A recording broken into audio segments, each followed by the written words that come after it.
G'day and welcome back to my channel. Now look at the Schnellboot. It's nearly finished. It's so close. I've got machine guns are all in and they're set up. A little bit of detail painting needed there. The railings have all been made. They're in, but we're still painting those. There's lots of little things that got done, and that includes a whole lot of work here on the bridge, extra photo etch. I'll show you all of that in this video and show you where I've got up to, but no, she's not quite finished yet. Yeah, Christmas kind of gets in the way, but it is so close. So, would you like to see how I've done all these details? And also, a new trick with the railings. Yeah, it's pretty exciting. All right, roll the music.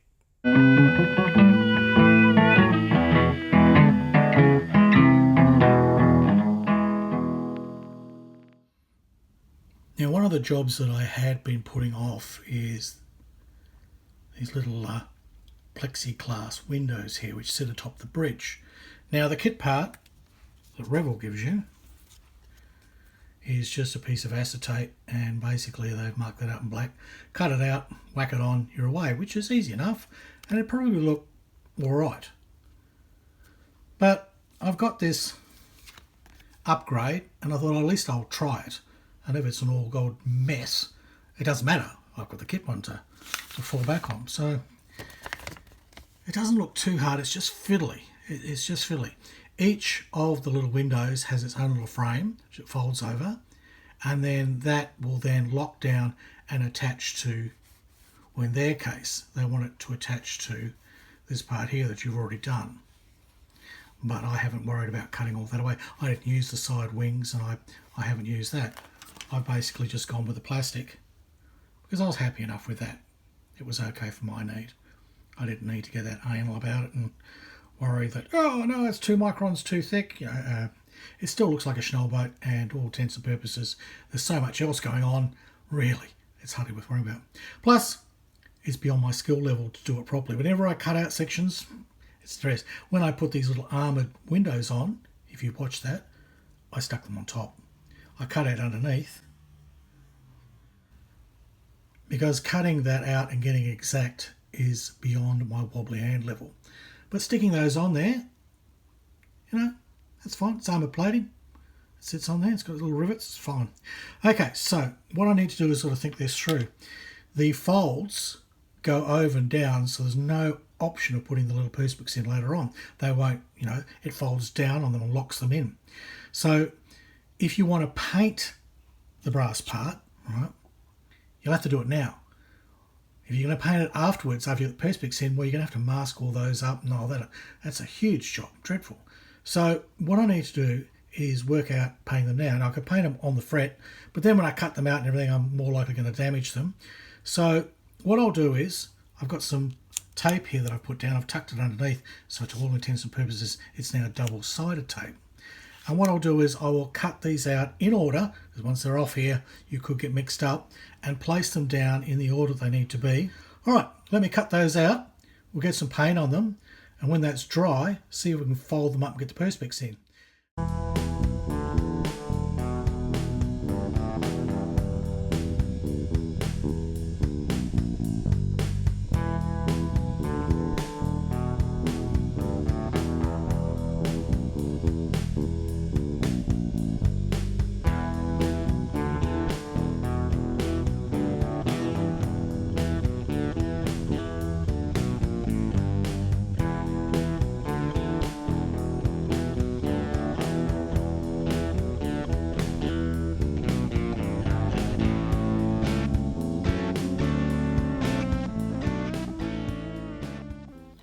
There's a little fold line.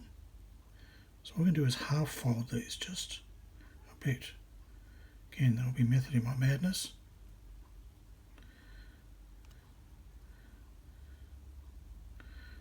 So yeah, they're folded just a bit.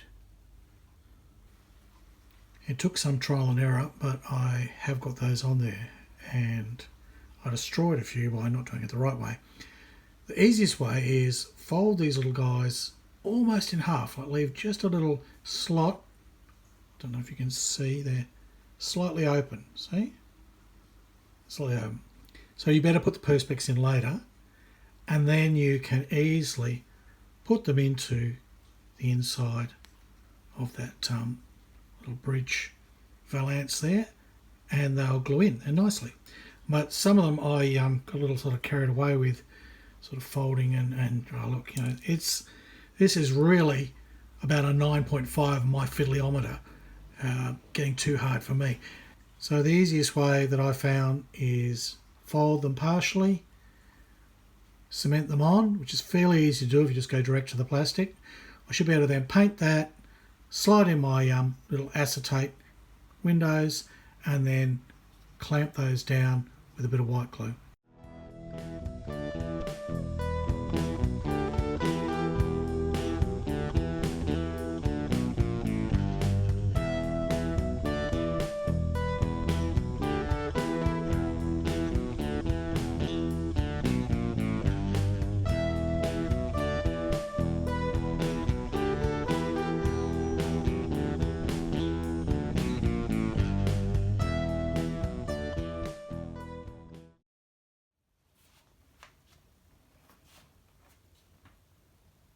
Are we disturbing you, Bask Cat?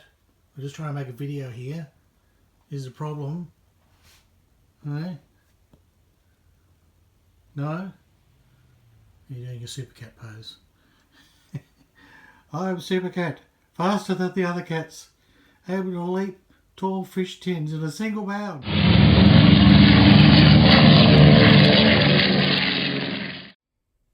Now, one of the problems I had while I was working on the Schnellboot is I kept setting it up to show how it would look, and that meant putting in the AA guns.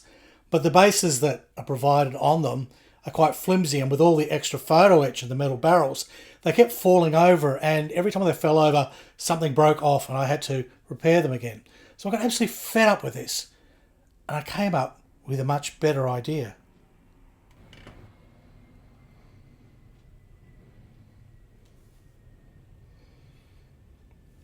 I added a rod on the bottom of the guns, and I drilled out larger holes. But then I also added another base plate underneath, so there's not just one hole in the deck, there's another lower piece, a bit of false deck under there, which basically gives it a much thicker sort of hole that it sits in. So then this will fit back in there. I'm very careful and try not to break it. So there's a big chunky hole there now, and that will fall in there nicely, but then it sits nice and solid. This also means that should I change my mind about how I want to pose these, it's not too difficult, and they're not too tight in there. They're easy enough to rotate. So it's given me a display option that I can change my display. I can adjust my guns however I want to, but also I can take them off to paint them, do whatever I like. You know, it just, for what I do, it was a simple solution, but it's also made it a better way to mount them. So I just used the stock that I had, the tubing I had, that matched the drill bit that I had, and that's what I used to make the extensions into both of them. I wasn't able to do the same sort of trick with the front AA gun here. It just sits up on a tube anyway, a rod, you know, a very thin one. So I've just cemented that in there. It's at the angle that I want, no problem, and that'll be fine. Now, I've got something else I can put in here. My friend David from Western Australia, David Eves, the sandcrapper, he sent me a whole lot of these German Kriegsmarine sort of guys. So positioned in all kinds of different ways, doing different things. There's some that are sitting down and doing stuff. And there's also a guy here who's basically standing up operating a machine gun. So how's that? I'll have to get around to painting him up. And I think I've even got a captain that can stand on the bridge, and I'll be able to populate my little boat here with a crew, so that'll be nice. In the last video, I showed how to make these scratch railings from brass wire and some styrene post, and they look, I believe, infinitely better to these big fat chunky ones that are supplied in the kit. So that was the best solution I had at the time. But hold my beer. Wait, Craig had a go at actually 3D printing stanchions. Look at these. Incredible. And they go together very easily and cut down the time that it took to produce an entire run, which was like about 2 to 3 hours, down to about 15 minutes. I'm not kidding. Do you want to see how easy these are to put together?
And there we have the finished railing, and I've put a lick of Styrene on that, just 2 very light coats, so it's come up beautiful, all the details there.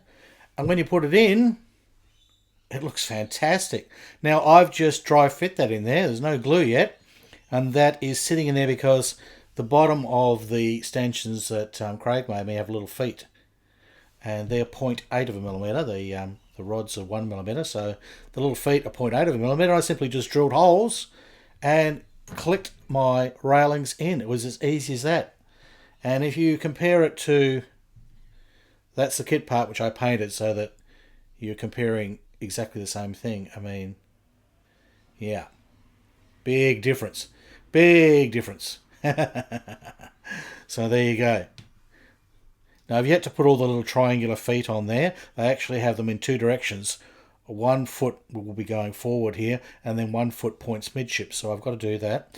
The other railings which down here, I did put the feet on, so I remembered which end was which end. Otherwise, I wouldn't know basically where to put them. They will need additional feet added, but I'll do that afterwards. But I know that the 7 post one, that's the end of it that goes to the aft, and I know the 8 post one, that's the end of it that goes to midship, so that way I can get them on.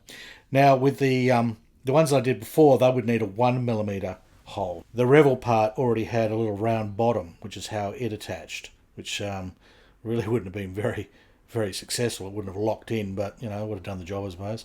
But that makes for a little pilot sort of depression that you can get your drill bit in. So there you go. That's how the railings are going to look. I've now got to drill out all the rest of those holes, and then I'm going to assemble this whole thing with all the other little frames that go in here, put it all together, and it'll basically be done by the weathering and the rigging.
there she is. Everything that I can find is now glued into this bugger. Now, my new rails are so much easier to put on than those old rails that I made, or the scratch ones I made. So I might end up redoing those two, because they're the only two that weren't done with the 3D. So the 3D stanchions are really so much easier to work with. But nevertheless, it's all in. Everything's there. But it didn't think through the gluing to a spinning object trick, because you go to glue it and the thing just moves away from you. Yeah, it was a lot of fun. Don't worry, that'll all be cut out in editing. It'll look terrific. But as far as I know, that's everything. It's all assembled. That's what the Schnellboot's going to look like, bar some weathering, some washing, a little bit of chipping, not much, a bit of scuffing, a tiny bit of rust, not much. It didn't really have that much. And then I'll put the rigging on it and I'll put the flags on it. But all of that will be next time. Next time I'll add all the extra things and the final details. Cannons probably need painting up, correct colours. There's lots of little touch-ups, little areas where I scratched it, doing all this stuff. I will do that in the next week, and we'll probably come back in the new year and this will be completely finished. So this will end up being my first finished model for 2022. I feel really good. We're only like a week into the year and I've finished a model. Yeah, that'll be a record. Oh, goodness. But anyhow, we are so close. Also, I've got to paint up these little guys, I'm not a real good figure painter, but I'll paint up a few of them, so at least we've got something happening. But there you go, guys and gals. That's how she looks. And got to be happy with that. Got to be happy with that. Don't know why it's not sitting centrally there. Come this way, Peter. Here you go. There we go. I mean, all the colours are there. Everything's done. There's just more shading and a few more things to add. So I'm going to call it quits there, because it's Boxing Day and really I wasn't going to work over the break, but I just wanted to finish that off and put it together so it'd be in the video. So I hope you've enjoyed that, and I hope you come back for more. There's heaps more this week. There's reviews. There's a live show for New Year's Eve. Just ask my patrons. They'll tell you, and my YouTube members. They get a lot of benefits and a lot of things that you don't get if you're just watching this video, just clicked on the first time. So, think of becoming a patron, think of becoming a member, or just at least like this video, leave me a comment, that sort of thing, subscribe to my channel. These are all good things, and they really help my channel grow and allow me to feed my cat. All right, that is it for Christmas. So, goodbye from Australia. And it's hooroo from Harry Houdini.